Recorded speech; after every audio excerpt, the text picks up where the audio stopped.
Hola a todos, espero que se encuentren muy bien. Mi nombre es Alejandro Pérez y hoy voy a continuar con nuestro curso Bases de la Endodoncia Online, donde tengo el placer de participar con tres grandes amigos, el doctor Carlos Franco, el doctor Luis Caetano, el doctor Mario Martín y también nos acompaña el doctor Fabio Santiago, aunque en este momento no nos está acompañando con distintas clases, sin embargo nos estará acompañando en otros cursos que estaremos haciendo posteriormente.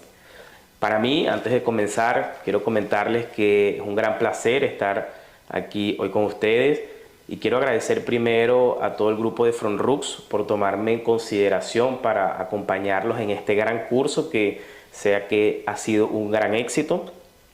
También agradecer a la Casa Comercial SAR Forendo por todo el apoyo que nos han brindado, tanto en cursos online como en cursos presenciales, y también al equipo, a nuestro equipo de Sorprendente for Education, que nos ha apoyado en todo momento y que es parte de mi equipo con el que realmente y generalmente realizamos nuestros cursos. Muy bien, a mí particularmente hoy me toca hablar o voy a hablar un poco sobre irrigación y desinfección de la zona apical. Yo quise englobar todos estos pasos en lo que son avances como tal en el manejo de la infección intraconducto. Entonces sobre eso nos vamos a enfocar en este tiempo que vamos a estar comentando durante esta clase. Y antes de entrar en el tema propiamente dicho, en sobre qué son esos avances o qué tenemos hoy en día en esos avances sobre la endodoncia, tenemos que conocer cuáles son los objetivos principales del tratamiento endodóntico. Y básicamente en endodoncia esos objetivos los podemos dividir en dos.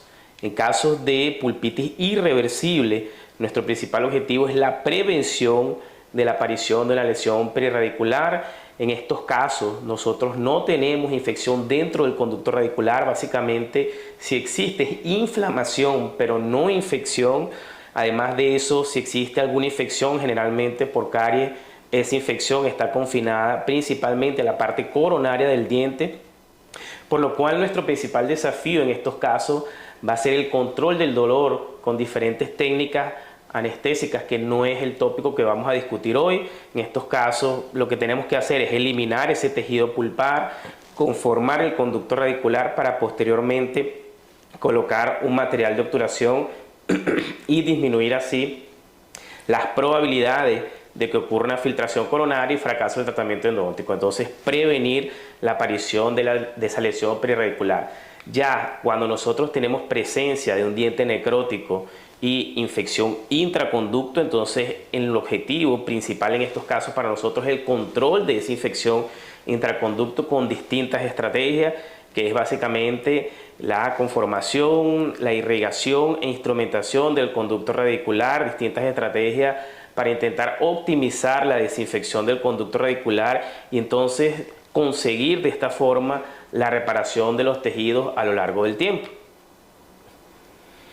Pero sabemos que cuando estamos intentando ese control de la infección o cuando estamos en presencia de un diente necrótico, nos enfrentamos a un gran problema dentro del conducto radicular. Ese problema, básicamente, varios estudios han mostrado que es la biopelícula intraconducto, que no es más que diferentes especies, principalmente especies bacterianas que están interactuando entre ellas dentro del conducto radicular, como pueden ver acá, que es un corte axial de un corte de histobacteriología, básicamente de Brown and Bren, de histobacteriología de un diente necrótico, donde pueden ver distintas bacterias que están dentro del conducto conformando esa infección, ese microbioma de la infección endodóntica. Aquí lo pueden ver a mayor aumento. Vamos a encontrarnos diferentes especies bacterianas dentro del conducto radicular. Pueden ser gram positivas o gram negativas, pueden ser anaerobias estrictas, pueden ser facultativas. Vamos a tener una gran cantidad de bacterias que van a estar interactuando ahí y que van a conformar esa biopelícula, que para que ustedes tengan una idea, esa biopelícula se ha encontrado que puede llegar a ser hasta 1000 veces más resistente que una bacteria en forma planctónica. Eso va a hacer con que nuestro tratamiento sea un desafío para intentar controlar esa infección. Aquí pueden ver otro corte, es un corte ahora de una raíz distal, y fíjense que tenemos acá varias situaciones importantes. La primera es, pueden ver las bacterias gram positivas de un lado que están en color azulado. Las que están acá en color vino son bacterias generalmente gram negativas. Pueden ver también el tejido necrótico que se observa acá en esta imagen que estoy señalando. Pero además de eso, vean que en el corte histológico es posible observar que existe una interacción, que están juntas entre esas distintas bacterias. Así es como generalmente se encuentran dentro del conducto radicular. Ellas están interactuando entre ellas, forman comunidades. Esa biopelícula va a estar embebida en una matriz extracelular que la va a proteger también de los procedimientos que nosotros realizamos. Además de eso, si ustedes se fijan en este corte, van a ver que la forma del conducto es ovalada. Eso va a añadir un problema extra durante nuestra instrumentación e irrigación. ¿Por qué? Porque la gran mayoría de los instrumentos que nosotros tenemos hoy en día en endodoncia realizan básicamente una preparación circular de conductos que generalmente no son circular. Hoy en día encontrarnos conductos circulares durante nuestra práctica clínica es la excepción y no la regla. La regla es que tengamos conductos como estos que les estoy mostrando acá en este corte. Y también cuando nosotros vamos a comenzar o pensamos en realizar nuestro tratamiento endodóntico, vamos a enfrentar un gran desafío. Eso no es algo nuevo, pero hoy en día podemos entender mucho mejor la anatomía interna del conducto radicular gracias a tecnologías tridimensionales como el micro-CT. Como ustedes pueden ver, por ejemplo, acá en este premolar, esta radiografía bidimensional en un corte mesiodistal, que es lo que generalmente tenemos en la clínica. Sabemos que obtendríamos una imagen, una mejor imagen, o podríamos realizar un mejor diagnóstico y futuro plan de tratamiento si tuviésemos un tomógrafo en nuestra clínica. No todos tienen la ventaja de tener un tomógrafo en sus clínicas, sería lo ideal, pero sabemos que hoy en día eso no es posible, no todos tienen un tomógrafo en su clínica. Entonces generalmente el gold estándar es la radiografía periapical por ahora. Y si ustedes ven este premolar, algunos podrían decir, bueno, este premolar tendrá dos conductos. Algunos de ustedes dirán, si ven un poco más profundamente o yo les coloco acá la lupa, dirán, no, Alejandro, estás confundido, no tiene dos conductos, ese premolar tiene probablemente tres conductos. Pero ahora yo les voy a mostrar la estructura interna de ese premolar en una imagen tridimensional de micro-CT. Es un diente que fue escaneado a través de microtomografía computadorizada, y pueden observar en esta imagen de micro-CT que el diente no tiene dos conductos, no tiene tres conductos, tiene realmente cuatro conductos. Pero además de tener cuatro conductos, además de presentar cuatro conductos en su estructura interna, podemos ver que la forma de esos conductos radiculares son completamente diferentes, ¿ok?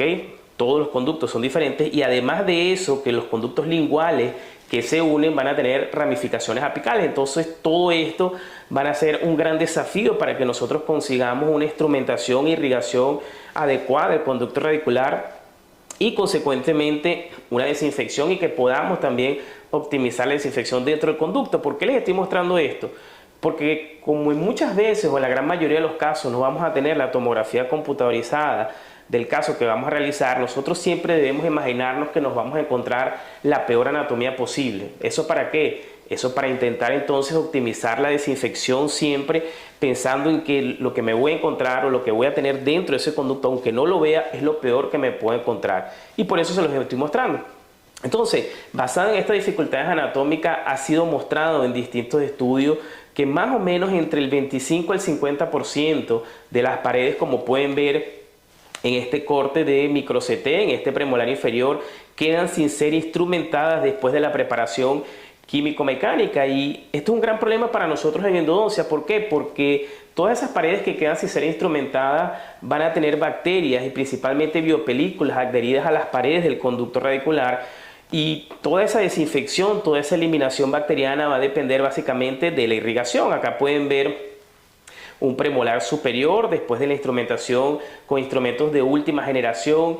Y escúchenme bien esto que les voy a decir, pueden utilizar el sistema de instrumentación que ustedes prefieran. Se ha mostrado en la literatura, ya ha sido publicado en la literatura, que todos los sistemas que nosotros utilicemos, independientemente del sistema, sean sistemas nuevos, sistemas viejos, sistemas tratados térmicamente, independientemente del sistema que ustedes utilicen, siempre vamos a dejar un porcentaje de paredes no instrumentadas, donde la desinfección en esas paredes va a depender principalmente de las estrategias que nosotros realicemos para optimizar la desinfección, principalmente en casos necróticos. Entonces acá pueden ver un molar superior, es de este estudio que pueden leer en el Journal of Endodontics. También se los puedo enviar a quien me los pida por Instagram, o después les voy a dejar mi email también por si me quieren enviar algún email. También para los que me conocen me pueden escribir directamente, y para los que no me conocen también.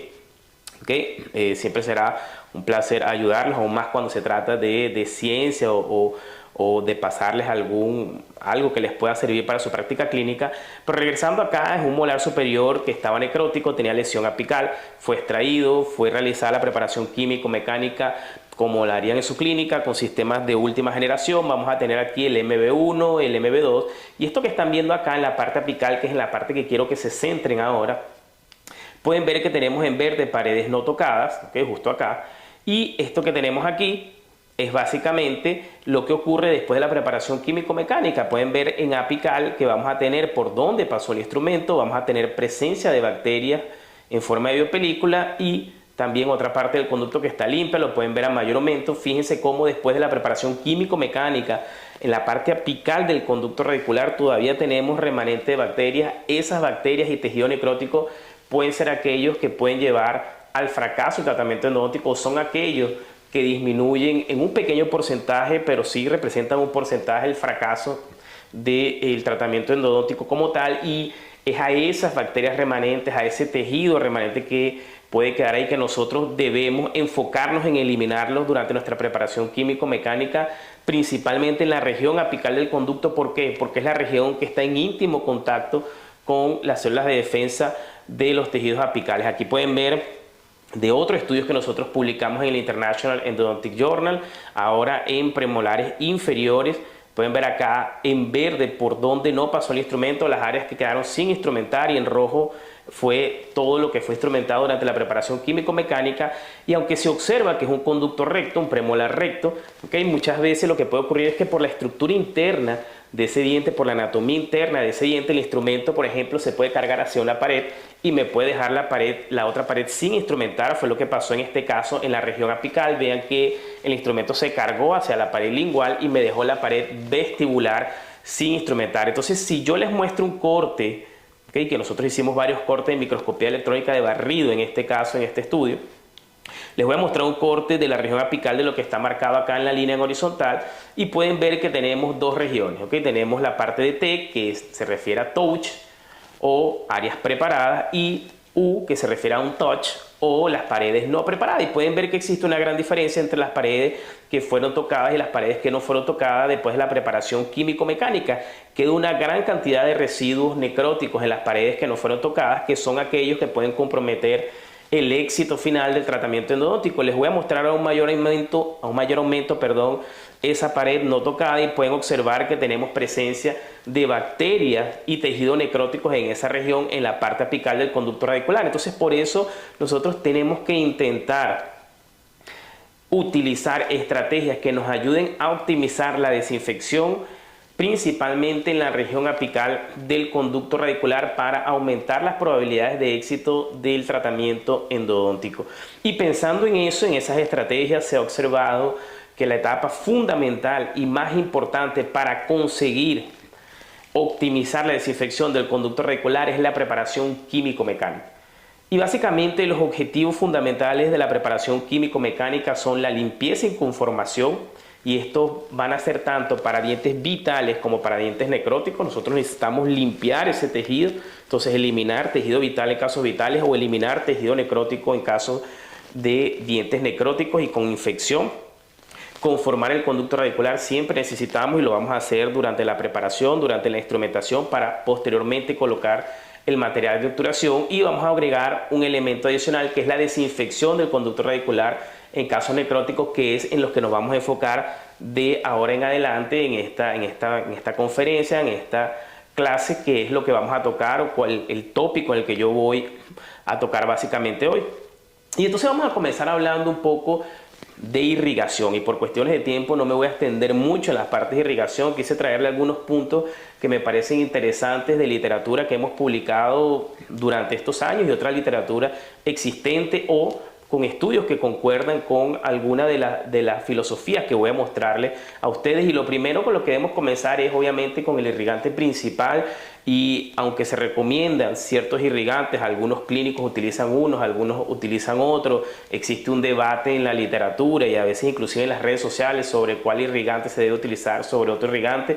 La verdad es que el irrigante de elección sigue siendo el hipoclorito de sodio, ¿okay? Y eso yo pienso que no debería haber discusión, porque el hipoclorito de sodio tiene las propiedades en general ideales de un irrigante. Él es bactericida, o las que necesitamos por lo menos en endodoncia. Yo suelo decir, y es basado siempre en algo que me comentaba el profesor Siqueira, que nosotros somos bendecidos porque podemos utilizar el hipoclorito de sodio dentro del conducto radicular. Ninguna especialidad puede realizar eso, solo nosotros podemos hacerlo, y yo creo que debemos aprovecharlo. Entonces el hipoclorito de sodio tiene capacidades bactericidas, tiene capacidad de disolver tejido orgánico, además tiene capacidad de disolver la matriz extracelular de biopelícula, matar células bacterianas, eliminar bacterias, y esas son todas habilidades importantísimas, además de que conseguimos el hipoclorito de sodio en diferentes concentraciones y además es barato. ¿Okay? Entonces podemos utilizar mucha cantidad y es barato. Entonces, pensando en los estudios que existen al respecto y en todas las cualidades que les estoy comentando, el irrigante principal de elección debe ser el hipoclorito de sodio. Eso lo muestran también los estudios, es el irrigante más utilizado a nivel mundial. Pero vamos a irnos directamente a una parte importante y tiene que ver con el tiempo de acción del hipoclorito de sodio. Y el tiempo de acción y la concentración del hipoclorito de sodio son importantes. Y ahí va a entrar en juego un tercer factor, que es el volumen de ese hipoclorito de sodio que nosotros vamos a utilizar. Esos tres factores son bien importantes, ¿ok? Concentración, tiempo de acción y volumen. Y de esos tres me voy a enfocar. Principalmente hoy en día que tenemos instrumentos que en su característica física son instrumentos muy versátiles, y no les voy a hablar en uno específico. La gran mayoría de los sistemas de instrumentación que tenemos hoy en día en el mercado son muy versátiles, sean sistemas reciprocantes o sean sistemas de rotación continua. Lo que sí hemos encontrado o lo que sí hemos observado es que a través de los años el tiempo de instrumentación se ha reducido significativamente, principalmente cuando utilizamos sistemas reciprocantes, sistemas de uso único. Y eso no quiere decir que el sistema sea un mal sistema, claro que no. Todo lo contrario, como les estoy diciendo, esos sistemas han mejorado muchísimo sus características físicas en general, tanto los sistemas reciprocantes como los sistemas de rotación continua. Los que hemos desmejorado probablemente seamos nosotros como clínicos. ¿Por qué? Por querer trabajar cada vez más rápido. ¿Okay? Y entonces ahí existe un gran problema, y el gran problema es que si nosotros terminamos nuestra instrumentación rápida y obturamos de una vez, nosotros estamos comprometiendo nuestro tiempo de irrigación, nuestro tiempo de desinfección. Estamos comprometiendo nuestra preparación químico-mecánica, que es la parte más importante del tratamiento endodóntico. Entonces, hablemos un poco de eso. Lo primero es el tiempo de acción, y tiene que ver con que cuando nosotros tenemos menos tiempo para irrigar, ¿okay?, una mayor concentración nos va a ayudar a una mayor eliminación de tejido y también una mayor disminución de bacterias. Esto es un estudio bien interesante donde ellos evaluaron el tiempo necesario para que diferentes concentraciones de hipoclorito de sodio consiguiesen una disminución eficaz de bacterias dentro del conducto radicular. Es un estudio bien interesante publicado en el Journal of Endodontics en el año 2011. Y vean qué resultados bien interesantes. Ellos compararon dos concentraciones de hipoclorito de sodio en la desinfección dentro del conducto radicular en diferentes intervalos de tiempo. Y vean que al principio del proceso de irrigación, ¿okay?, una mayor concentración es la gráfica que están viendo en azul. Vean cómo hay una mayor disminución microbiana cuando se utiliza una mayor concentración en los primeros 2 minutos, comparado a la barra morada, que es la menor concentración. Esto comparando 6% de hipoclorito de sodio con 2.5%. Pero vean que al pasar el tiempo, y por eso les estoy hablando del tiempo de irrigación, es importantísimo. Al pasar el tiempo de irrigación, al pasar el tiempo en el cual estamos irrigando dentro del conducto radicular, esa gráfica se va haciendo menor. Y entonces esa desinfección ya se va emparejando. Probablemente, ¿por qué? Porque estamos inundando todo ese conducto radicular de hipoclorito de sodio. Estamos llevando también mayor volumen, como les dije, que son 3 variables importantes y son dependientes unas de otras. Estamos llevando mayor volumen dentro del conducto radicular y eliminando mayor cantidad de bacterias en mayor tejido. Al inicio no, al inicio estábamos dejando es que la concentración haga su trabajo, pero después ese volumen comienza a compensar esa concentración y la concentración deja de ser importante. Ya después que nosotros irrigamos por un intervalo de 6 minutos o mayor, se compensa esa concentración y entonces deja de ser importante la concentración y comienza a ser más importante lo que es el volumen, y eso me va a llevar también a un mayor tiempo de retención del irrigante.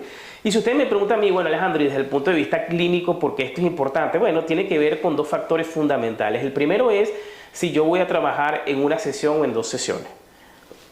Disculpen. Si voy a trabajar en una sesión o en dos sesiones, como les estaba comentando.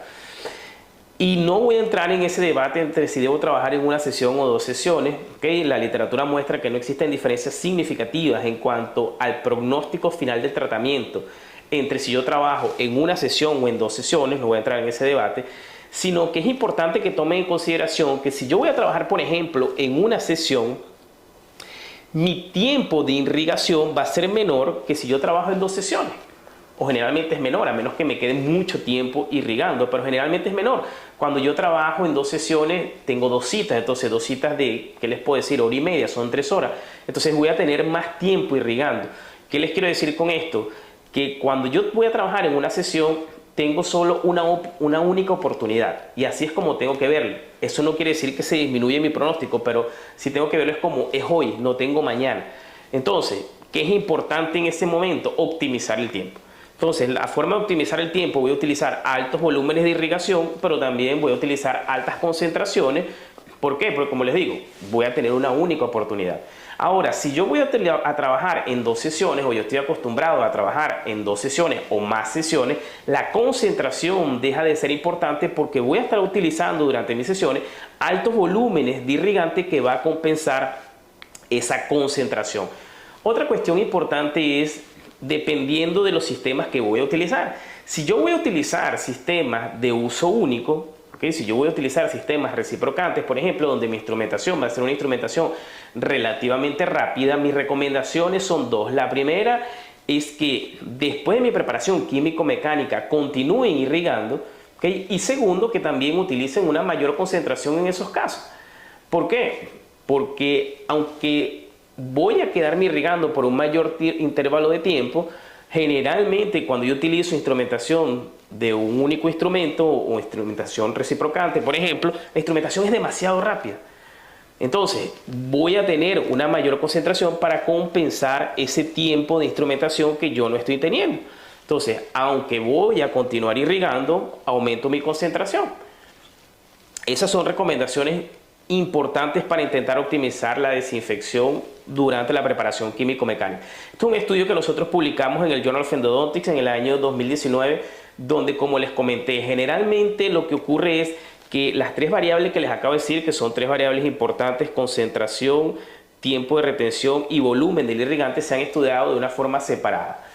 Pero la verdad es que cuando nosotros estamos en la preparación químico-mecánica, estamos instrumentando y irrigando, son variables que se deberían estudiar juntas, porque en verdad es que ellos van todos juntos en un mismo paquete, ellas generalmente no están separadas. Entonces nosotros estudiamos en este estudio, valga la redundancia, la influencia de la concentración, el volumen del irrigante y el tiempo de retención de ese irrigante en la desinfección dentro del conducto radicular. Entonces, tres variables dentro del mismo trabajo en cuanto a desinfección.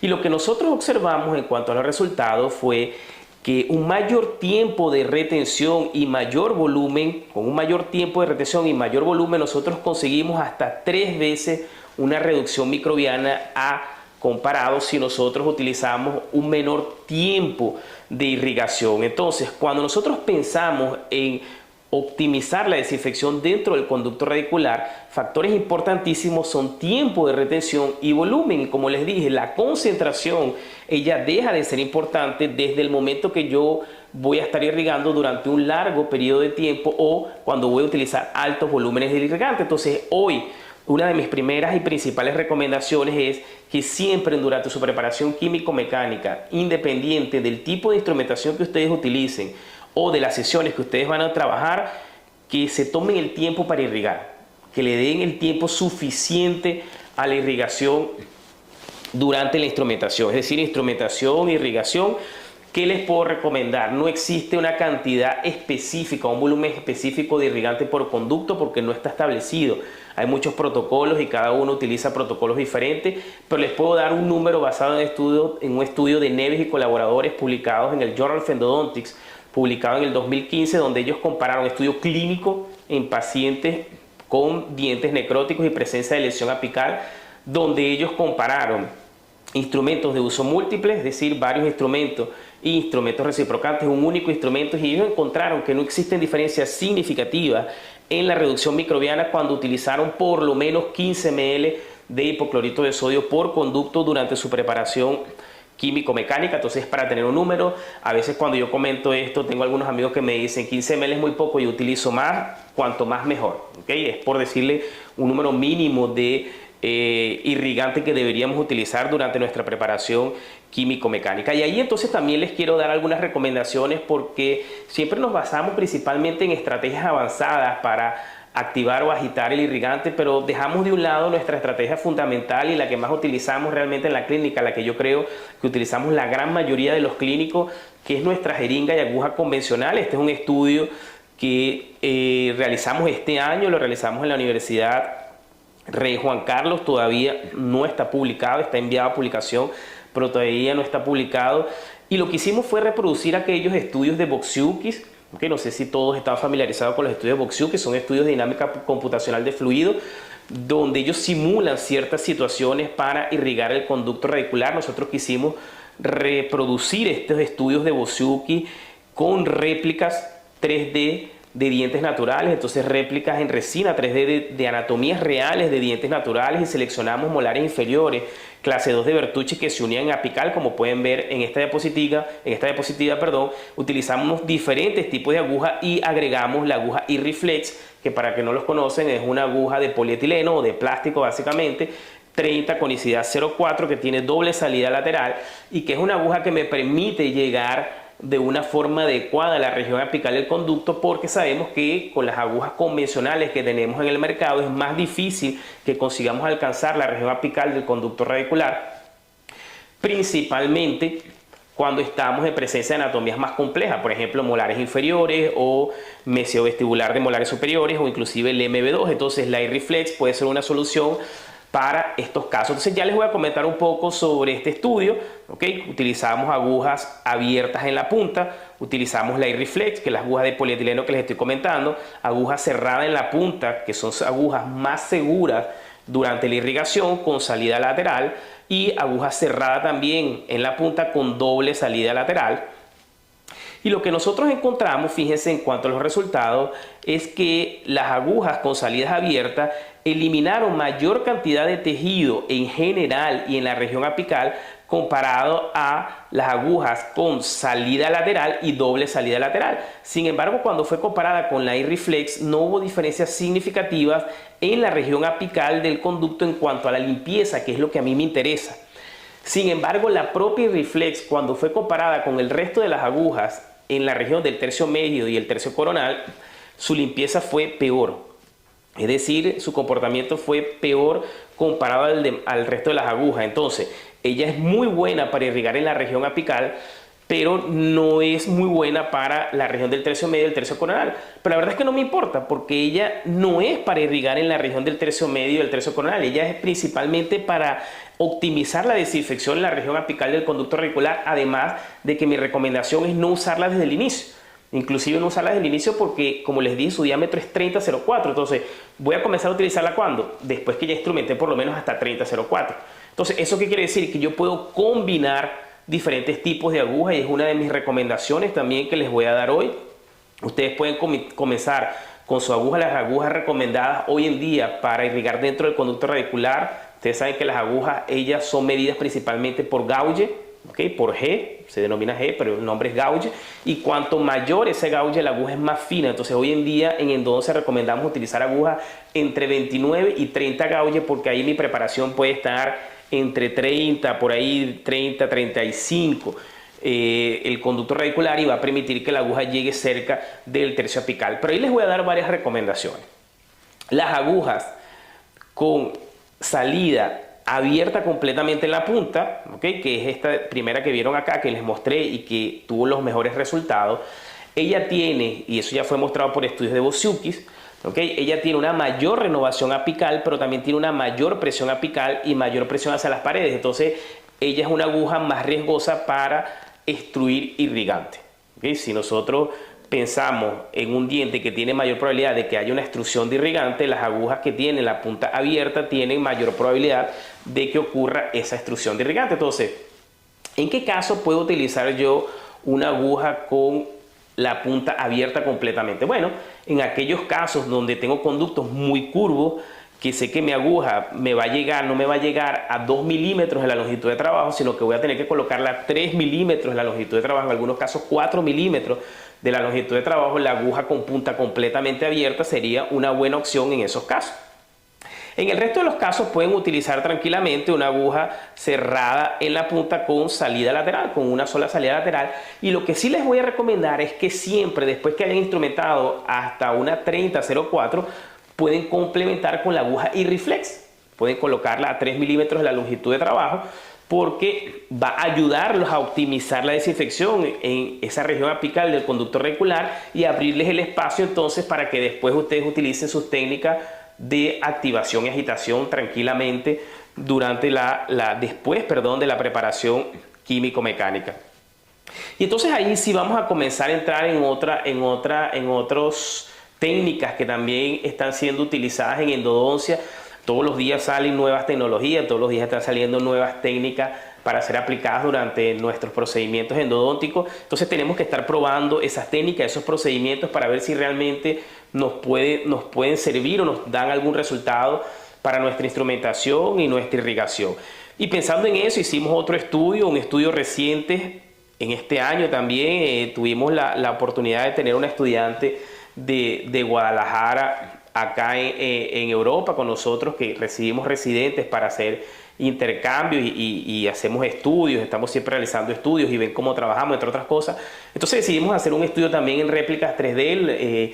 Las réplicas 3D obviamente no son igual que el diente natural, pero una de las ventajas que tienen es que nos permiten utilizar las mismas anatomías. Entonces podemos comparar diferentes técnicas en las mismas anatomías, que es un problema cuando nosotros vamos a realizar estudios en dientes naturales. Obviamente siempre los dientes naturales son gold estándar, pero las réplicas nos permiten realizar ese tipo de evaluación. Y lo que nosotros hicimos en este estudio fue comparar la eliminación de tejidos, un gel que nosotros mismos realizamos. Comparamos presión positiva, que es la aguja convencional y jeringa. Comparamos el PUI inalámbrico, aquel ultrasonido inalámbrico que utilizamos para activar la solución irrigadora, el PUI convencional, es decir, la irrigación pasiva ultrasónica, activar el irrigante con aquel dispositivo que va directamente a la corriente como tal, ¿okay? El alámbrico, por decirlo así. Y también utilizamos el diodo láser. Los láseres están ganando mucha aceptación en los últimos años, entonces quisimos utilizar también el diodo láser. Pero el diodo láser lo utilizamos de una forma diferente a lo que normalmente estamos acostumbrados. Normalmente lo utilizamos de una forma que se llama terapia fotodinámica o PDT, que ya les voy a hablar un poco sobre esa estrategia de utilizar PDT. Pero en este caso lo que hicimos fue utilizarlo a 980 de longitud de onda. Entonces, cuando es 980 de longitud de onda, no se recomienda utilizar en PDT, lo utilizamos directamente sin hacerlo con PDT. ¿Okay? Y los resultados que encontramos en el estudio fue que en general, todos ellos fueron mejor que la irrigación con presión positiva, todos ellos fueron mejor que la irrigación con jeringa convencional. Pero un dato bien interesante fue que la activación ultrasónica inalámbrica fue peor que la activación convencional con PUI, es decir, aquel dispositivo que va a la corriente fue significativamente mejor que el inalámbrico. Entonces, pensando en eso, si ya yo tengo mi ultrasonido alámbrico, no es necesario comprarme el inalámbrico, porque inclusive los resultados de activación y agitación que voy a tener van a ser mejores con el alámbrico, el que va a la pared, que con el dispositivo inalámbrico básicamente. Y no hubo diferencias significativas entre el diodo láser y la activación con PUI convencional. Entonces, pensando en eso, si yo estoy pensando en comprarme un láser para realizar mi agitación y activación dentro del conducto radicular, no es significativamente mejor que la irrigación pasiva ultrasónica. Ojo, no estamos hablando de terapia fotodinámica. Acuérdense que la terapia fotodinámica es diferente. La terapia fotodinámica es utilizar un fotosensibilizador y posteriormente aplicar láser para desinfectar el conducto radicular. Eso ya se los voy a explicar acá. En este caso es un caso mío que llegó a nuestra clínica, un paciente con muchísimo dolor, un absceso apical agudo. Les voy a mostrar ya las fases finales de cuando ese paciente estaba drenando, que por cuestiones de tiempo les voy a mostrar el video de la parte final. Y entonces la terapia fotodinámica, lo que hacemos es nuestro procedimiento químico-mecánica de instrumentación e irrigación, y posteriormente utilizamos un fotosensibilizador, como estamos viendo acá, que en este caso es azul de metileno, y luego de eso, luego de aplicar el azul de metileno, que va a ser el fotosensibilizador, vamos a aplicar nuestra fibra con el láser que nosotros tengamos, en este caso el láser diodo. ¿Ok? ¿Por qué? Porque esa fibra óptica va a excitar ese fotosensibilizador, se van a liberar radicales libres de oxígeno. Esos radicales libres de oxígeno se van a meter en lo que es la pared celular, inclusive en el ADN de las bacterias, y van a eliminar o van a ayudar a la desinfección. Tiene algunas limitaciones como todo. Por ejemplo, el PDT o la terapia fotodinámica no va a tener un gran efecto en aquellos casos donde el azul de metileno, en aquellas regiones donde el azul de metileno no llegue, donde el azul de metileno no alcance. En esos casos no va a tener un gran efecto, o inclusive donde no llegue la luz, del láser, en este caso del diodo láser o del láser diodo, también no va a tener un gran efecto. Sin embargo, estudios clínicos han mostrado resultados muy prometedores. Okay, muy prometedores en cuanto a la desinfección, ha mostrado mejores resultados cuando se utiliza el diodo láser que cuando no se utiliza en terapia fotodinámica, que es esta que les acabo de mostrar.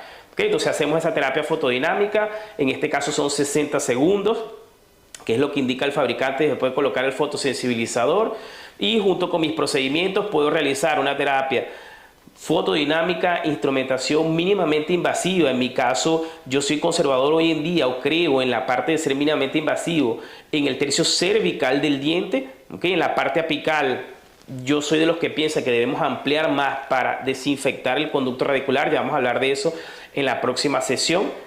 Okay, en la otra parte de esta conferencia, pero vean que soy conservador en la región cervical. Aún así, en la parte apical realizo mis instrumentaciones 35 y 40 con instrumento que yo suelo utilizar comúnmente, que es la Apical Shaper de la casa comercial SAR, el paciente asintomático, y ya lo que nos queda es hacerle seguimiento. Entonces es una combinación de terapias para intentar optimizar la desinfección.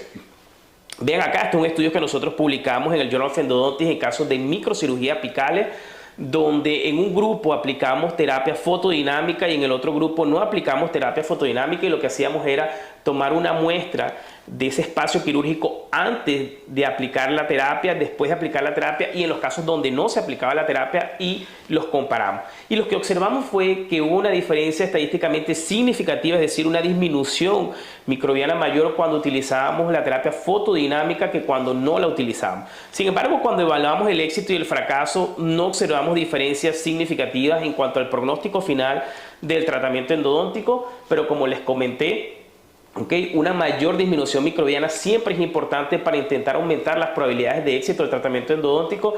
Entonces la terapia fotodinámica parece ser que presenta resultados bastante prometedores, aunque se están estudiando varias variables. Por ejemplo, utilizar hoy en día nanopartículas sería otra de las opciones. Todo eso se está estudiando, y más adelante tendremos tal vez resultados más claros para determinar si es algo que deberíamos indicar en nuestro día a día en la consulta o no. ¿Okay? Por ahora les puedo decir que para quien tiene interés, estudios clínicos muestran que funciona. ¿Okay? Y para quien dice prefiero esperar, no existen todavía estudios de pronóstico que muestren que con la terapia fotodinámica yo voy a tener mejores resultados que si no la realizo. ¿Okay? Es una estrategia más para optimizar la desinfección, pero eso no quiere decir que necesariamente el no realizarla estoy comprometiendo mi procedimiento, o realizarla voy a aumentar las probabilidades de éxito del tratamiento. La verdad es que el conjunto de todo mi procedimiento que yo voy a realizar durante mi tratamiento endodóntico es lo que me va a llevar a mí a aumentar las probabilidades de éxito. Irrigación con altos volúmenes de irrigante, tiempo de retención, activación ultrasónica, combinación de irrigantes, también la terapia fotodinámica, entre otras cosas. Y Como no tengo tanto tiempo para hablarles extensamente de irrigación, entonces yo les traigo acá el protocolo que normalmente yo recomiendo basado en lo que yo he investigado y en algunos estudios en los que he participado también, donde hemos hablado sobre o hemos investigado sobre irrigación y desinfección, y básicamente son, como les dije, 15 ml de hipoclorito de sodio a una concentración media, ¿okay? Puede ser una concentración media de 2.5%, 3%, como les dije, va a depender un poco de cómo trabajen ustedes en su clínica diaria también, si trabajan en una sesión o trabajan en varias sesiones, entre otras cosas. Y algo que me llama mucho la atención es que normalmente estamos acostumbrados a hacer nuestra activación nada más al final, nuestra etapa final de la preparación químico-mecánica, a nuestra irrigación final y después activación. ¿Pero por qué? ¿Por qué no lo hacemos también durante nuestra preparación químico-mecánica? ¿Por qué ya no llevar ese irrigante a diferentes regiones mientras estamos haciendo la etapa más importante, que es la instrumentación y la irrigación? Y aquí viene otra cuestión importante. Vean, yo les coloco acá PUI, irrigación pasiva ultrasónica con el ultrasonido, obviamente. Pero muchas veces yo me he dado cuenta clínicamente que principalmente en molares inferiores o en molares superiores, en la raíz mesiovestibular del molar superior o en las mesiales de molares inferiores, la punta de ultrasonido no me llega a 2 milímetros de la longitud de trabajo, o me llega, pero me llega forzada, me llega con dificultad. Entonces, ¿qué estoy haciendo hoy en día? Hoy en día lo que estoy haciendo es activando la irrigación también durante mi preparación químico-mecánica, no nada más al final. Pero además de eso, lo que hago es que no estoy forzando la punta sino hasta donde me llega. A veces es antes de la curvatura, principalmente cuando tengo curvaturas muy acentuadas. Entonces, la activación hasta donde me llegue con ultrasonido, y después estoy utilizando activación sónica. ¿Okay? No tiene que ser un dispositivo muy caro, venden por ahí varios dispositivos para hacer activación sónica, inclusive EDI, creo que es uno de ellos que venden en Europa y Latinoamérica también, que se consigue, se puede colocar en el micromotor, es una punta de plástico, básicamente, que el Easy Clean también es otro que se puede colocar en el micromotor. Y entonces básicamente lo que hago hoy en día es que utilizo, como tenemos muchos dispositivos para activación sónica, lo que hago es mi activación ultrasónica hasta donde llega, ¿okay? Hasta donde me llegue, hasta antes de la curvatura, como les estaba comentando, y posteriormente mi activación sónica a 2 milímetros de mi longitud de trabajo. Y entonces esa es una forma de optimizar la desinfección. Ustedes tal vez se estarán preguntando, bueno, Alejandro, ¿y lo haces durante toda la preparación químico-mecánica? Porque eso me llevaría 40 minutos. No lo hago durante toda la preparación químico-mecánica, pero sí lo hago por lo menos unas 2 veces, y ya luego lo hago al final de nuevo. Entonces 15 ml de hipoclorito de sodio con PUI y también la activación sónica. Después 5 ml de agua destilada. Yo utilizo agua destilada basado en un estudio de Prado, que encontró que no se forman precipitados cuando se utiliza agua destilada, pero ustedes también pueden utilizar solución fisiológica. 5 ml de EDTA al 17%, y esos 5 ml lo pueden dejar entre 1 a 3 minutos. El EDTA lo pueden dejar en suspensión de 1 a 3 minutos, o deben dejarlo en suspensión de 1 a 3 minutos, y después los lavan con agua destilada, y al final nuevamente 5 ml de hipoclorito de sodio y vuelven a activar ultrasónica y sónicamente. Y después, si deciden hacer PDT o cualquier otra terapia, es el momento para hacerlo. Muy importante, máximo tiempo de acción del hipoclorito y renovación constante. Es importante que el hipoclorito no se quede en suspensión, sino que lo estén renovando constantemente durante el procedimiento. ¿Por qué? Porque aunque el hipoclorito de sodio tiene muchísimas ventajas, la gran mayoría de lo que tiene son beneficios. Una de sus desventajas es que es altamente inestable. Entonces, ya Japasá lo mostró que él es rápidamente inactivado por la dentina. Generalmente, si nosotros lo dejamos en suspensión 2 minutos en el conducto radicular sin realizar ningún procedimiento, él va a ser rápidamente inactivado. Y como tenemos tejido necrótico, bacterias y todo eso dentro del conducto, por eso tenemos que estarlo renovando constantemente.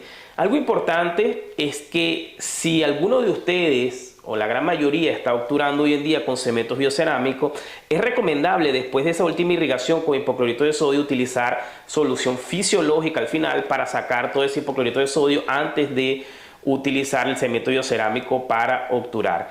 Antes de entrar en la próxima parte, quiero recordarles que estamos con las prescripciones para nuestro curso avanzado de endodoncia presencial en Lisboa, donde estaremos durante 4 días hablando de mucha clínica, muchísimos procedimientos que se nos presentan en nuestras prácticas diarias, procedimientos difíciles de resolver. Voy a tener la oportunidad de estar acompañando a estos 4 grandes amigos de Frontrux, que ustedes ya los han conocido, muchos ya los conocen bastante bien.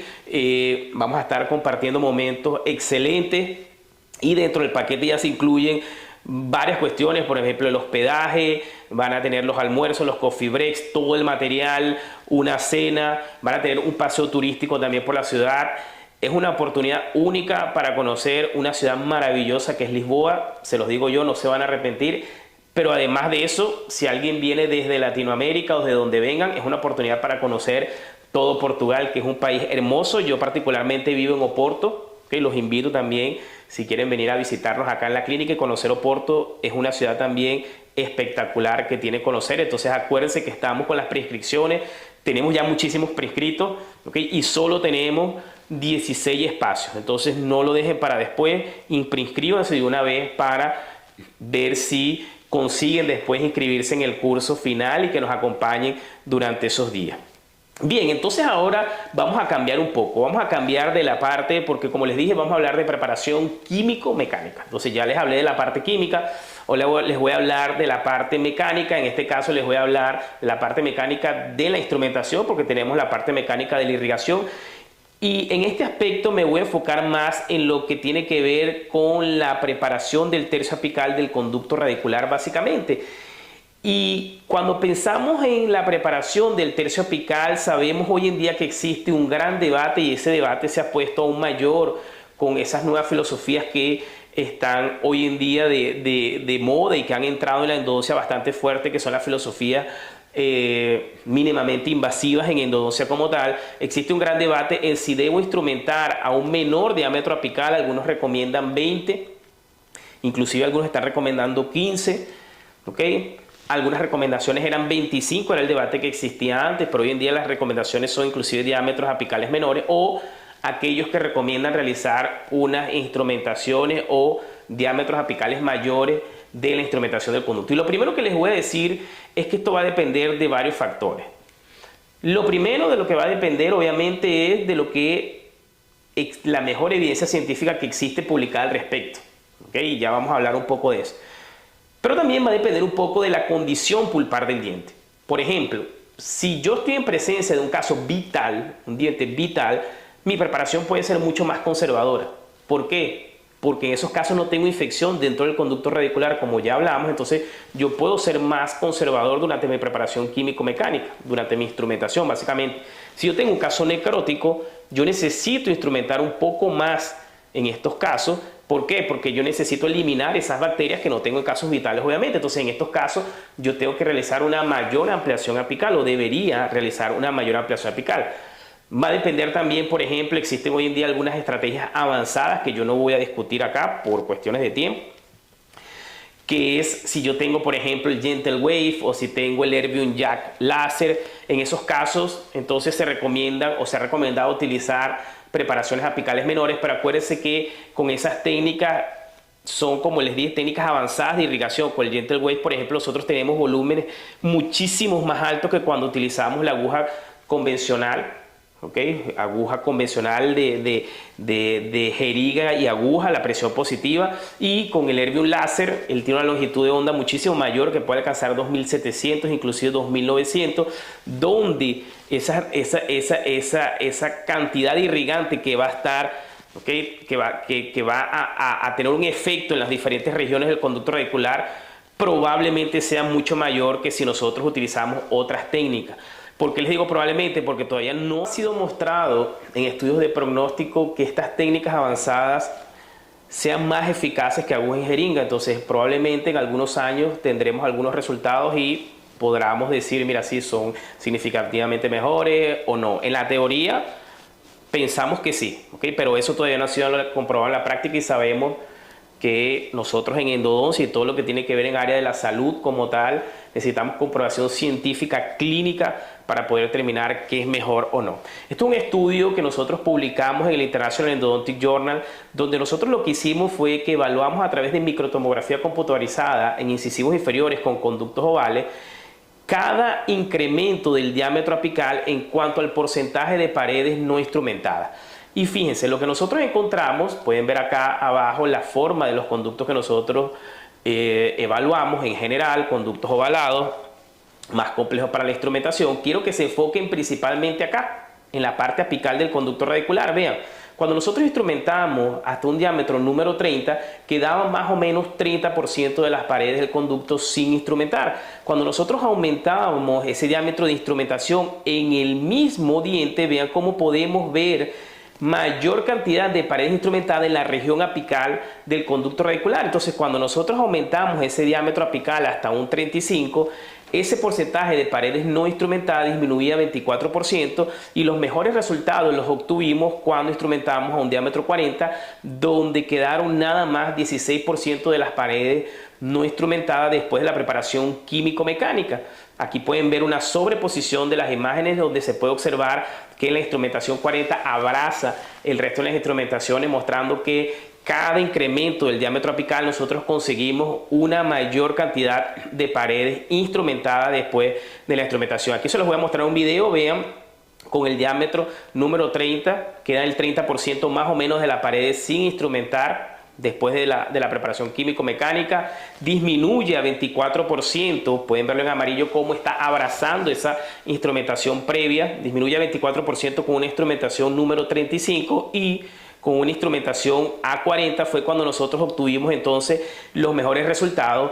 Y los resultados de este estudio concuerdan con todos estos resultados que ustedes están viendo acá, todos estos estudios que están viendo abajo del video, que son estudios de desinfección, donde ellos han encontrado que un mayor diámetro apical consigue una mayor disminución microbiana dentro del conducto radicular. Y eso es bien interesante. Déjenme mostrarle otro estudio en cuanto a diámetro apical y desinfección. Este es un estudio de retratamiento, casos de retratamiento que habían fracasado, dientes con lesión apical, y ellos lo que hicieron fue comparar dos variables. La primera de ellas, el diámetro apical de instrumentación, y la segunda, el tipo de irrigante utilizado durante la preparación químico-mecánica. Y vean esta gráfica aquí interesante. Quiero que se fijen primero en esta que ven acá. Okay, la que están viendo en azul fue utilizando solución salina y diferentes diámetros apicales, y la que ven en verde es utilizando hipoclorito de sodio y diferentes diámetros apicales. Y vean cómo en esta que está enmarcada en este cuadro amarillo, vean acá cómo acá principalmente en esta primera instrumentación, una instrumentación menor, no existían diferencias significativas. Se encuentran las dos gráficas entre solución salina y hipoclorito de sodio. No había diferencia significativa en la disminución microbiana, trabajo clínico, ojo, no había diferencia significativa en la disminución microbiana cuando se utilizaban diámetros apicales menores entre solución salina e hipoclorito de sodio. Sin embargo, cuando se aumentaba el diámetro apical de instrumentación, como pueden ver en rojo, vean cómo la gráfica verde ya tiene una mayor caída comparada a la gráfica azul, que es la de solución salina. Entonces, podemos ver un mayor efecto del hipoclorito de sodio cuando instrumentamos a mayores diámetros apicales que cuando instrumentamos a menores diámetros apicales. Cuando instrumentamos a menores diámetros apicales no había diferencia significativa entre solución salina o hipoclorito de sodio en cuanto a la desinfección. Y eso es terrible, porque la gran mayoría de los trabajos muestran que existen diferencias significativas entre irrigar con hipoclorito o irrigar con solución salina. Obviamente porque el hipoclorito tiene acción antimicrobiana y la solución salina no. Entonces, ¿a qué se deben estos resultados? Bueno, a que probablemente no existía una renovación suficiente en el tercio apical que permitiera una mayor desinfección del hipoclorito de sodio, y por eso no había diferencias significativas. Entonces, para permitir una mayor renovación del irrigante en la parte apical y que él produzca su efecto antimicrobiano, tenga un mayor efecto antimicrobiano en esa región, también es necesario utilizar o usar mayores diámetros apicales. Y no voy a extenderme acá a mostrarle todos los estudios clínicos que tenemos sobre desinfección apical, o que comparan desinfección apical con diámetros apicales mayores y diámetros apicales menores, nuevamente por cuestiones de tiempo. Okay, pero sí les traje un cuadro que les puede servir, es bien interesante. Estos son todos los estudios clínicos que existen al respecto y que comparan diámetros apicales mayores o diámetros apicales menores. Solo dos de ellos no encontraron diferencias estadísticamente significativas entre utilizar diámetros apicales mayores o diámetros apicales menores. El resto de los estudios, fíjense, consiguen una mayor reducción de bacterias cuando se utilizaron mayores diámetros apicales. Sin embargo, yo sé que ustedes deben estar pensando lo que todos pensamos, Alejandro, y que en cuanto a éxito, en cuanto a pronóstico, que al final es lo que a mí me interesa. A mí lo que me interesa principalmente es el pronóstico. ¿Qué hay en cuanto a pronóstico? Bueno, vamos a ver qué existe en cuanto a pronóstico. Este es un estudio publicado en el año 2012, estudio clínico en molares inferiores, que son los que más tratamos con lesión apical, donde ellos encontraron que cada vez que se aumentaba el diámetro apical de instrumentación, observaban un mayor índice de éxito del tratamiento endodóntico. Entonces, obviamente, cuando ustedes leen el estudio pueden pensar, bueno, pero fue realizado con limas manuales, hoy en día utilizamos limas rotatorias, con diferentes conicidades, entre otras cosas. Y también, fíjense, existe un estudio clínico reciente, también publicado en el Journal of Endodontics, donde ellos compararon diferentes diámetros apicales y conicidades. Y vean qué interesante, ellos encontraron que cuando se utilizaba una instrumentación en molares inferiores con presencia de lesión apical, acuérdense que les dije que va a depender también de la condición pulpar del diente. Si es un diente vital, 2504 no me preocupa en la raíz mesial del molar inferior, pero vean acá, en dientes necróticos y con presencia de lesión apical, 2504, 57% de éxito. Entonces, aumentando la conicidad o el diámetro apical de instrumentación sin utilizar una gran conicidad, el índice de éxito se va a 92%, casi el doble. ¿Ok? Casi el doble, entonces es muchísimo.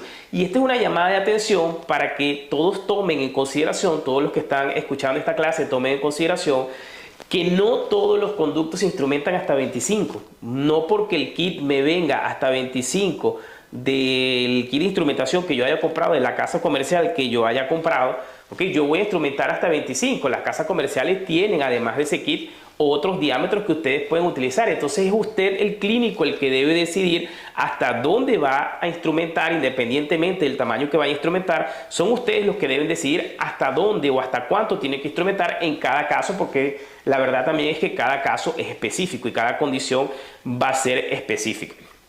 Ahora, lo que sí es importante tomar en consideración es que debemos ser responsables. Yo no me puedo parar acá o sentar acá como estoy, ¿no? Parado no, sentado acá, no me puedo exponerme acá a hablarles a ustedes y decirles que amplíen el diámetro apical, porque eso también puede sonar así como, bueno, dirían por ahí, él quiere que yo sea un bárbaro apical. Es decir, que acaben con esa parte apical del conducto radicular, y esa no es mi intención tampoco. Mi intención es que nosotros mantengamos un equilibrio, un balance, porque también les voy a decir algo, no me sirve de nada un diente súper desinfectado en la región apical y fracturado, no me sirve para nada.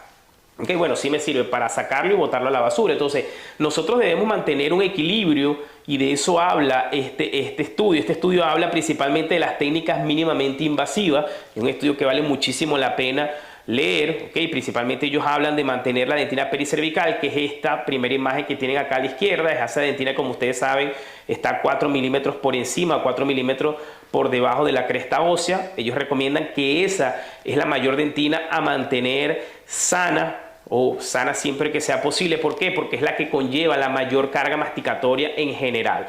¿Okay? Y la verdad es que nuestro problema no está acá en la región cervical, nuestro problema está en la región apical.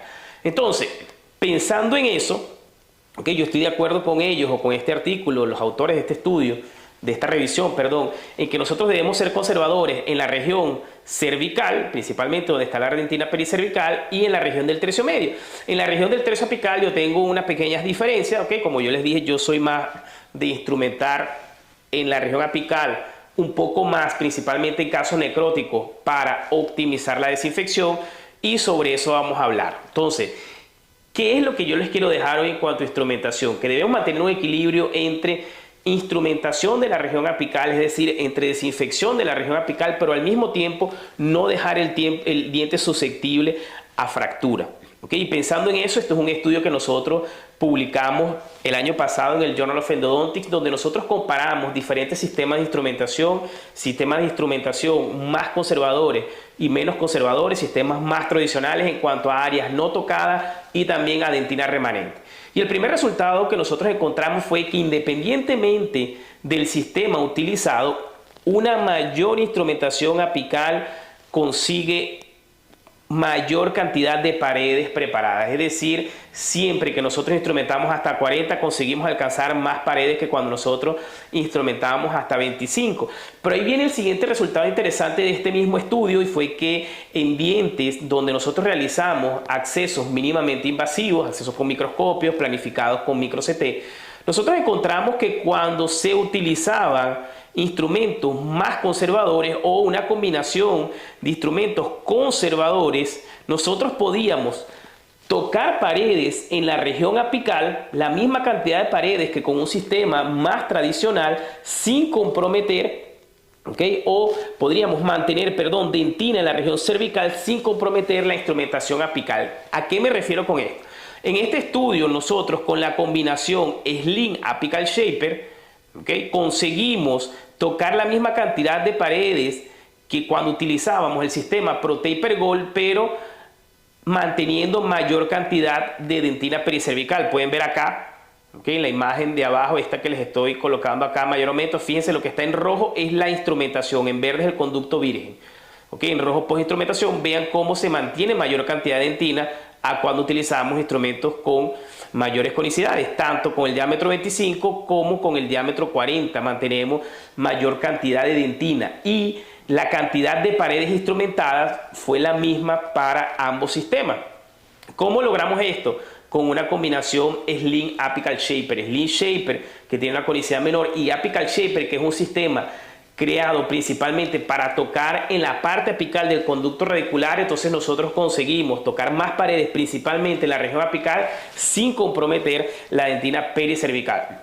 Y les voy a decir, yo tengo conflicto de interés al decirles esto, porque yo trabajo con la casa comercial SAR, SAR Forendo. La Sling Shaper y la Apical Shaper son sistemas de la casa comercial SAR Forendo, pero la verdad es que el sistema, principalmente el sistema Apical Shaper, puede ser utilizado con cualquier otro sistema, no nada más con los sistemas de la casa comercial SAR, y la verdad que es un sistema súper versátil. ¿Por qué? Porque realmente me va a ayudar a tocar las paredes en la región apical, a hacer esa finalización apical o esa instrumentación de la región apical sin tocar la parte cervical del diente que ya había sido instrumentada. Entonces, para mí es algo ideal, porque es mantener ese balance, ese equilibrio entre instrumentación apical sin comprometer esa dentina pericervical. Ahora les voy a mostrar algunos casos clínicos míos para terminar, que es mi filosofía basada en lo que yo he estudiado y en lo que he leído también, lo que está publicado en la literatura, que para mí es la mejor evidencia científica posible que existe. Vean, por ejemplo, este premolar superior, cámara pulpar amplia. No hay tanto que conservar acá en la región cervical, o sí tenemos cómo conservar, no utilizar abridores, por ejemplo, no usar gates, no usar SX o esos abridores, pero no es necesario utilizar un sistema ultra conservador como tal. En este caso utilicé el sistema Blue Shaper, que es un sistema con conicidad 6%, y vean que realizo mi caso sin ningún problema.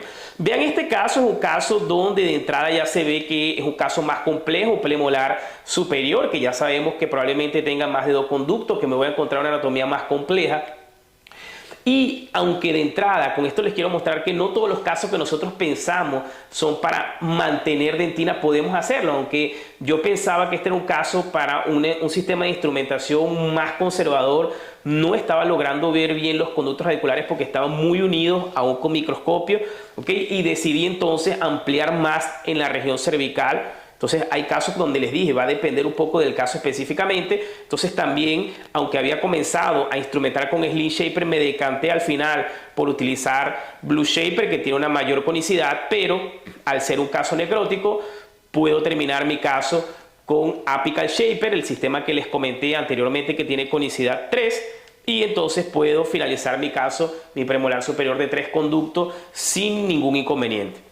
Vamos a ver ahora algunos casos en molares. Vean cómo mis preparaciones o nuestras preparaciones hoy en día en cervical son mucho más conservadoras de lo que eran anteriormente. Este es un caso vital. Entonces, como les dije, la instrumentación, no necesito instrumentar tanto en la región apical del conducto radicular, no es necesario instrumentar tanto en la región apical del conducto radicular. Entonces acá Sling Shaper, Apical Shaper, 30, 35 en distal, es más que suficiente. A veces no se ven tan bonitas las preparaciones, no se ven tan cónicas como se veían con los instrumentos de mayor conicidad, pero les aseguro que son mucho más funcionales, ¿okay? Y desde la parte mecánica de la oclusión y de la parte de la fractura o disminuir las probabilidades de fractura del diente tratado endodónticamente, les va a ayudar bastante, ¿okay? Les va a ayudar muchísimo. Vean un molar superior que ya había sido comenzado a ser trabajado o a ser tratado, pero no habían entrado en los conductos radiculares. Entonces, aunque ya estaba bien tocado en la parte coronal del diente,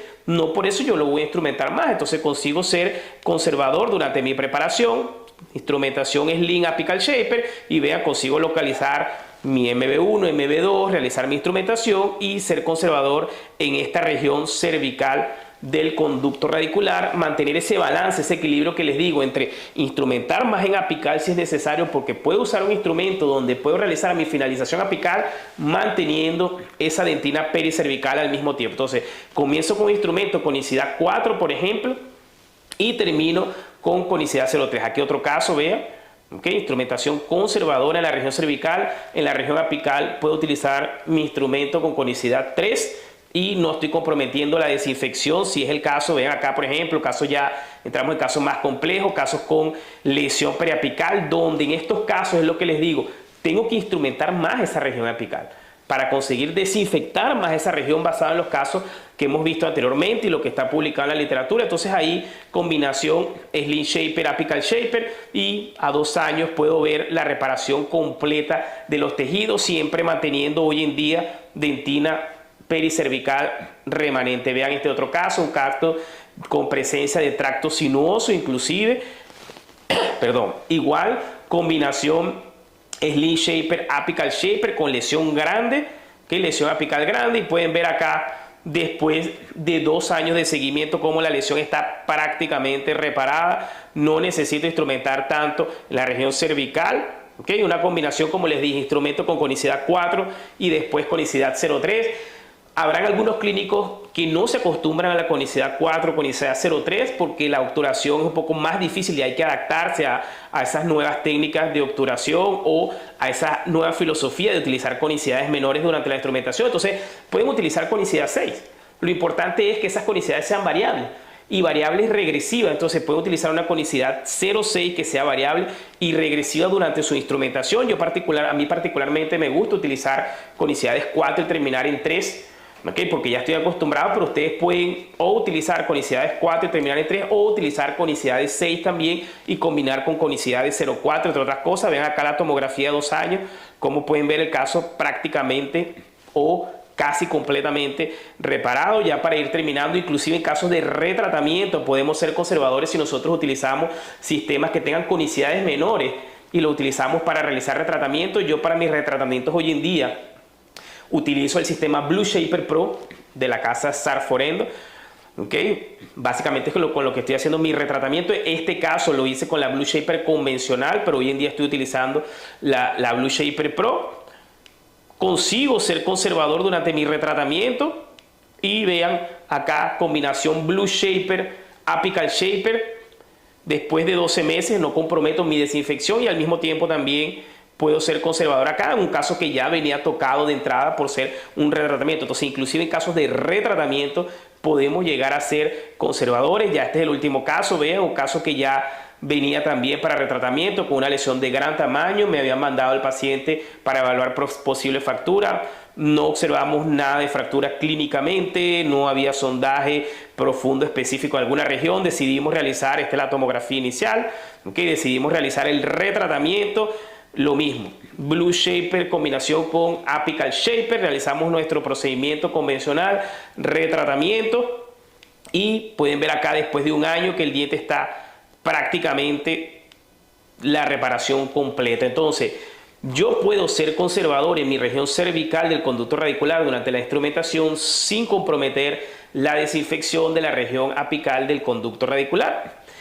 Ya para finalizar, para terminar esta conferencia, a quien desde ya quiero darle las gracias a todos ustedes por conectarse y estar viendo esta conferencia, y también nuevamente dar las gracias al equipo de Fronrux por invitarme y permitirme estar dando esta conferencia hoy con ustedes, y también a todo el equipo de Sarforendo que nos ha estado ayudando durante toda esta etapa, y también a todo mi equipo de Sorprendente for Education que siempre me ayuda, me ha estado ayudando en las clases, en todo lo que tiene que ver con los cursos, con las conferencias. Los que ya me conocen saben que nuestro equipo está siempre trabajando fuertemente para llevarles el mayor nivel de educación posible. Quiero, antes de terminar, también dejarles acá la información de nuestro tercer congreso, un congreso que venimos realizando ya durante 3 años. Este es nuestro tercer año, congreso online, donde tendremos más de 25 conferencistas. Dentro de esos conferencistas vamos a tener 4, hoy ustedes pudieron ver 3 de esos 4 magníficos conferencistas de Frontrux, de mis amigos de Frontrux, que nos van a estar acompañando también en este congreso. Digo que pudieron ver 3 de los 4 porque faltó Fabio, que le quité yo el puesto esta vez a Fabio. Fabio me cedió el puesto. Gracias, amigo Fabio, por permitirme estar aquí con el equipo de Frontrux también, y a todo el equipo dando esta conferencia. Pero bueno, van a estar todos nuestros amigos también de Frontrux, y además diferentes conferencistas de distintos países hablando de distintos temas de endodoncia, diferentes tópicos, tanto de endodoncia como de restauradora, y también de periodoncia, entre otras cosas. Y este año estamos implementando workshops o hands-on online, ¿okay?, que valen mucho la pena. Entonces son clases que van a quedar grabadas para que puedan verlas después durante un mes. Entonces es mucha clínica, mucha evidencia científica. Les aseguro que no se van a arrepentir. Si alguien quiere pedir más información, este es el número, este número que tienen acá. Pueden pedir la información al WhatsApp y ahí va a estar nuestro equipo siempre atento para responder todas las dudas o todo lo que quieran saber al respecto. Entonces, bien, ¿qué tenemos para el futuro? Ya para finalizar, ¿qué nos queda o qué estamos buscando hacia el futuro? ¿Qué es lo que estamos investigando? Lo primero es una instrumentación con mínima disminución dentinaria. Ya estamos en eso, como les comenté, pero probablemente estamos yendo hacia la no instrumentación. Probablemente estamos yendo hacia allá. Que Alejandro, que tú eres escéptico con respecto a eso. No soy escéptico, al contrario. Si conseguimos una técnica que nos permita eficientemente disminuir la cantidad de bacterias dentro del conducto sin tener que instrumentar, adelante. Si eso va a ser el Gentle Wave o va a ser algún tipo de láser, bienvenido, siempre que sea accesible para la gran mayoría de los que nos dedicamos a hacer endodoncia, porque también si es un equipo que me va a costar 70,000 y no sé realmente si el pronóstico va a ser mayor con ese equipo, va a ser difícil que realmente tenga una gran acogida por todos los que nos dedicamos a hacer endodoncia. Ahora, si un equipo que sea accesible, pero que además de eso realmente me permite una desinfección sin tener que instrumentar tanto, inclusive sin tener que instrumentar, y que sea además eso mostrado en estudios clínicos, bienvenido. O sea, yo mismo me voy a pegar a esa técnica. Entonces, estamos buscando, estamos estudiando eso, pero todavía no hemos llegado allá, ¿okay? Todavía no estamos allá. Para eso, para esa instrumentación, como les dije, mínima o pequeña, o inclusive la no instrumentación, necesitamos técnicas de irrigación que permitan una mayor desinfección de complejidades anatómicas y del conducto principal. Mire, muchas personas comentan que el principal problema que tenemos de persistencia bacteriana tiene que ver con la ineficacia del hipoclorito de sodio. Y no tiene que ver con eso. El hipoclorito de sodio es altamente eficaz. Si ustedes le colocan una gota de hipoclorito de sodio, una bacteria la mata enseguida. Para mí el principal problema que nosotros tenemos es cómo llevamos ese hipoclorito de sodio a diferentes regiones, a diferentes complejidades del conducto radicular. Ese es nuestro principal problema hoy en día en endodoncia, y eso es a donde tenemos que apuntar y buscar soluciones, no a buscar otros irrigantes. Yo pienso que nuestras soluciones pasan por buscar técnicas que me ayuden a llevar ese hipoclorito a diferentes regiones del conducto radicular. Y finalmente una obturación que rellene el conducto realmente tridimensionalmente y elimine bacterias. Y tampoco hemos llegado hasta ahí. ¿Okay? Estamos buscando todavía el cemento ideal o la obturación en conjunto ideal que nos permite ese rellenado tridimensional del conducto y que además nos ayuda a eliminar esas bacterias que quedan remanentes después de la preparación químico-mecánica. Todavía no estamos en eso, pero seguimos buscando soluciones.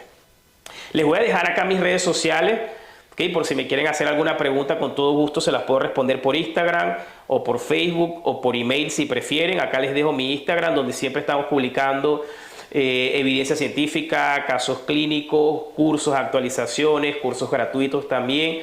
¿Okay? Es mi Instagram, Endodonto23. Les dejo el Facebook para quien utiliza más el Facebook que el Instagram. Lo que publicamos en Instagram generalmente también lo publicamos en nuestra página de Facebook. Y les dejo mi mail. Este es mi mail personal, ¿ok? Les voy a dejar mi mail personal para aquellos que me quieran preguntar directamente por email o cualquier cosa que quieran entrar en contacto conmigo. Ahí tienen mis redes sociales. Nuevamente fue un placer acompañarlos en este curso. Es un curso maravilloso.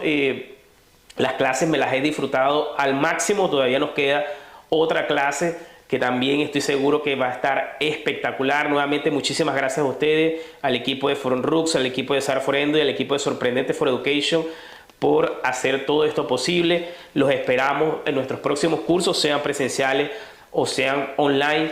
Muchísimas gracias, espero que estén muy bien. Un abrazo y cuídense. Hasta luego. Saludos.